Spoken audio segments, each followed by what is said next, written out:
मैं लड़ाई लड़ रहा हूं आपके लिए।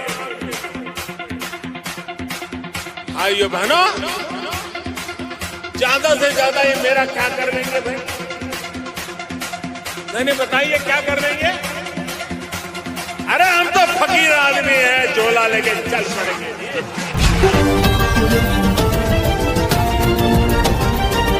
मैं आप लोगों को समझाने के लिए बात कर रहा हूँ। मैं मेरी बात करने के लिए स्वतंत्र हूँ, आप रोक नहीं सकते।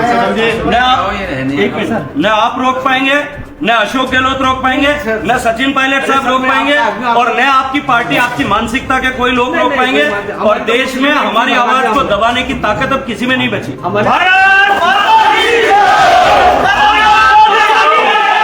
दो दिन पहले पूरा देश गौरव के क्षण में जी रहा था। पूरा देश अभिमान से भरा हुआ था जब देश का यान चंद्रयान पर पहुंचा। धरती से लेकर चंद्रमा तक भारत की ख्याति पहुंचाने के लिए नरेंद्र मोदी जी ने काम किया। गरीब आदमी के जीवन में परिवर्तन ला करके, योजनाएं बना करके 13 करोड़ लोगों को गरीबी के रेखा से बाहर निकालने का काम किया।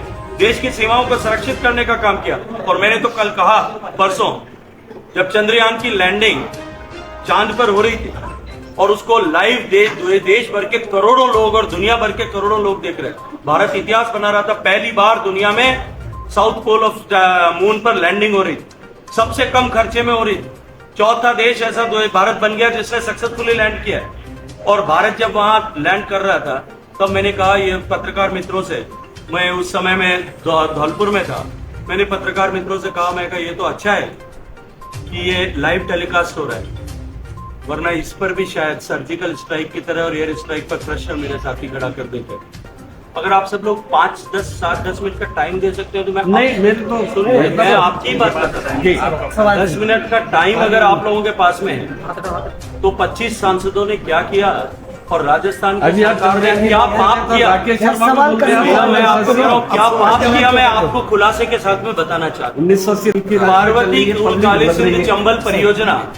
पार्वती काली सिंध चंबल परियोजना अटल बिहारी वाजपेयी जी का जो नदी जोड़ने का संकल्प लेकर के उन्होंने काम करना प्रारंभ किया था, और उस समय जो 31 लिंक आइडेंटिफाई किए थे उसमें से एक जो राजस्थान और मध्य प्रदेश के बीच में 1360 एमसीएम पानी का बंटवारा हो सकेगा, इस लक्ष्य को लेकर के उसकी प्री फिजिबिलिटी रिपोर्ट बनी। क्योंकि राजस्थान को केवल 286 एमसीएम में पानी उससे मिलता था जो राजस्थान के हिस्से से कम था, इसलिए वो प्रोजेक्ट को ड्रॉप करके बंद कर दिया और उस पर आगे कार्रवाई नहीं हुई। राजस्थान मध्य प्रदेश के बीच में समझौता भी नहीं हो पाया। 2004 में अटल जी की सरकार गई, उसके बाद में देश में जिस मानसिकता की सरकार थी उसका डेवलपमेंट एजेंडा नहीं, उसकी प्राथमिकता नहीं थी, भ्रष्टाचार उसकी प्राथमिकता थी और कुर्सी बचाना और एक परिवार को प्रसन्न करना मात्र उसकी प्राथमिकता थी। इसलिए 2004 से 14 के बीच में वो नदियों से जोड़ने का विषय जो है उसको ठंडे बस्ते में डाल करके रेफ्रिजरेट कर दिया गया। मोदी जी की सरकार बनने के बाद में हमने उस पर काम करना शुरू किया। 31 लिंक में से एक राजस्थान का पीकेसी, मध्य प्रदेश राजस्थान का लिंक ड्रॉप होने के बाद 30 लिंक बचे थे, उसमें से 17 की जो है डीपीआर बना करके स्टेट्स के साथ में शेयर कर दी। और मैं आपकी जानकारी के लिए बता दूं कि मध्य प्रदेश और उत्तर प्रदेश ने दोनों ने आपस में समझौता कर लिया और 46,000 करोड़ रुपए की परियोजना केन और बेतवा नदियों को जोड़ने की साकार होने की दिशा में आगे बढ़ गई। शेष लिंक्स पर भी सरकारों के राज्यों के बीच में समझौता कराने की कवायद चल रही। उस क्रम में जो पीकेसी लिंक बना था, क्योंकि उस समय बंद कर दिया गया, 2017 में आदरणीय वसुंधरा जी ने ये ईस्टर्न राजस्थान कैनाल प्रोजेक्ट को बनाने के लिए काम किया और उन्होंने उसकी डीपीआर बनाने की जिम्मेदारी मेरे ही मंत्रालय के अधीन काम करने वाले वेबकोस को दी।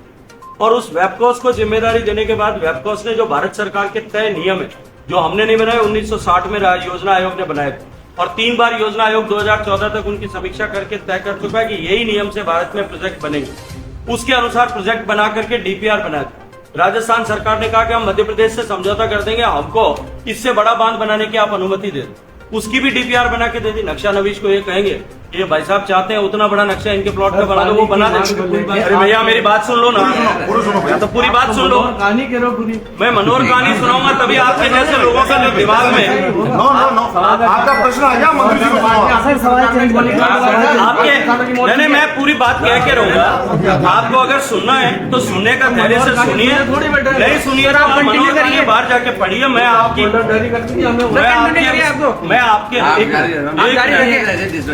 आपके अनुरूप अपनी प्रेस वार्ता करने के लिए बाध्य नहीं हूँ मित्र। आप जाना चाहते हैं बात सहसम्मान जा सकते हैं। प्लीज बात करना। मैं आप लोगों को समझाने के लिए बात कर रहा हूँ। मैं मेरी बात करने के लिए स्वतंत्र हूँ, आप रोक नहीं सकते। न आप रोक पाएंगे, न अशोक गहलोत रोक पाएंगे, न सचिन पायलट साहब रोक पाएंगे, और न आपकी पार्टी, आपकी मानसिकता के कोई लोग रोक पाएंगे। और देश में हमारी आवाज को दबाने की ताकत अब किसी में नहीं बची।